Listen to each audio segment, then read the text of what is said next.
my word. Why is this such a problem? Hi.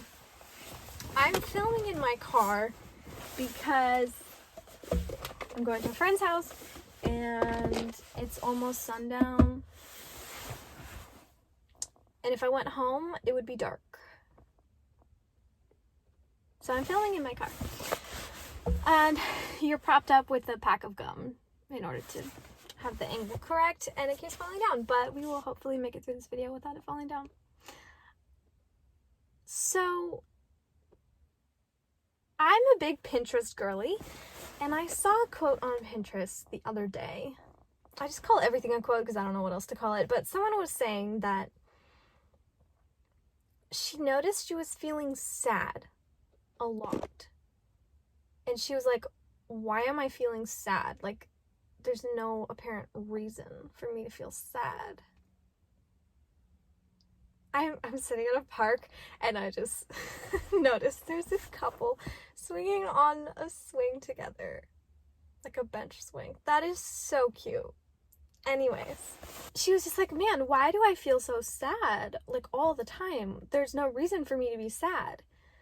And I think she saw something also on Pinterest that kind of made her start thinking, and she was like, wait, maybe I'm just tired and overwhelmed and burned out. Maybe my brain is not separating those things from like the same feeling as being sad. Maybe it's just melding all those things together and then she just feels sad. And I don't know, that kind of like hit me because I was like, wait, no kidding. I mean, granted, there were a few things that happened in the last couple months, but there were times when I just felt sad and I just cried and I was like, there's no reason. Why am I crying right now? But I think she might be onto something. Maybe I was just tired and overwhelmed because yes, this transition has been difficult for me to go from working 2 days a week for the last 4 years and then 1 day a week this year and then quitting a month before I moved and then moving out here and being thrown into 4 days a week, almost full time. It definitely has been interesting, but I think I'm getting a handle on it, finally. What ended up actually helping me get out of those sad, tired, whatever states of mind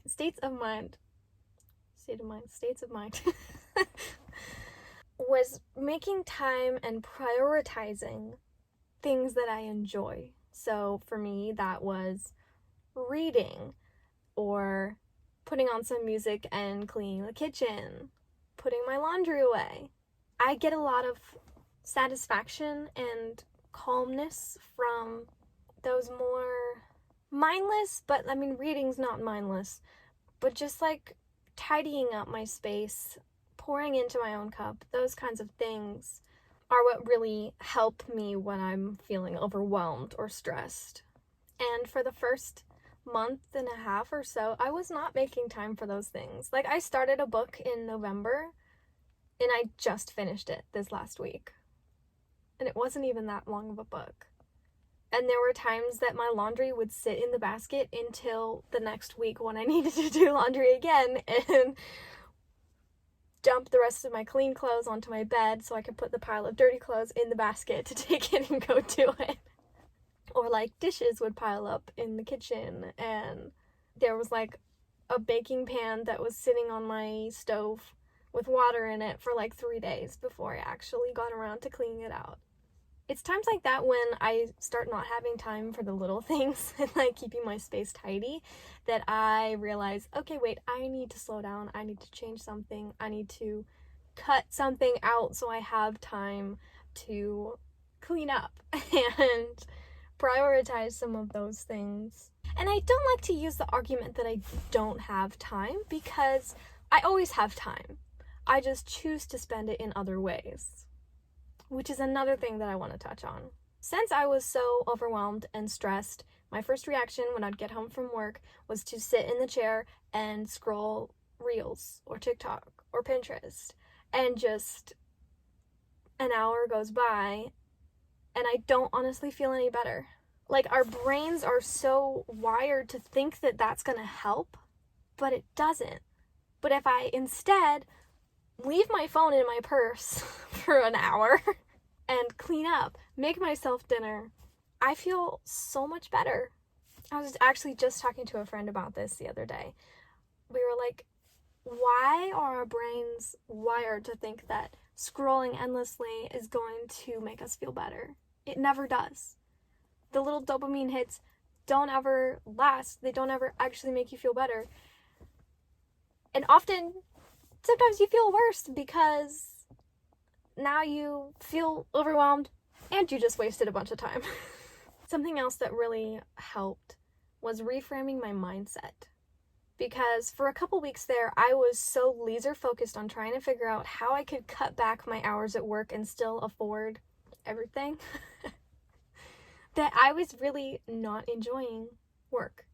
But once I was able to kind of take a step back and be like, wait a sec, maybe I should, instead of trying to cut down my hours, just be more intentional with filling my hours that are not at work with things that actually fill my cup. Maybe I'll actually feel better. And I haven't done a perfect job of it, but I have prioritized reading more and scrolling less, and I do feel better. So sometimes it's not even something that needs to change behaviorally. Sometimes it's a mindset thing. Maybe you're overwhelmed because you're focusing on one specific problem or one specific aspect of your life, and if you kind of took the focus off of that and instead focused on trying to fill your life with little things that bring you joy and fill your cup, maybe you wouldn't feel so overwhelmed anymore. So yeah, if you're feeling stressed, if you're feeling overwhelmed, if you're feeling sad for no reason, you're probably just tired. You're probably just pouring out too much and not taking care of yourself. Like, I know a lot of people are really sensitive when it comes to like the concept of, oh, take care of yourself, or like self-care, or like all this stuff. I'm like, yes, it can seem selfish, but honestly, if you don't take care of yourself, you can't take care of anyone else. You have to be functioning properly and in the right headspace before you can really give your best work and take care of other people. So if you're feeling that way, try prioritizing one thing this week. One way that you can pour back into yourself that you're going to do every day. Whether that's reading if you like reading, or making yourself a cup of tea every evening, going for a walk on your lunch break, or journaling. Literally any little thing that you really enjoy that you can implement every day. Try doing that, and at the end of the week, come back to this video and comment down below what you did and how it helped. I would be so curious to see what you guys chose to do and how it helped you. Thank you so much for watching, and I'll see you right back here next week.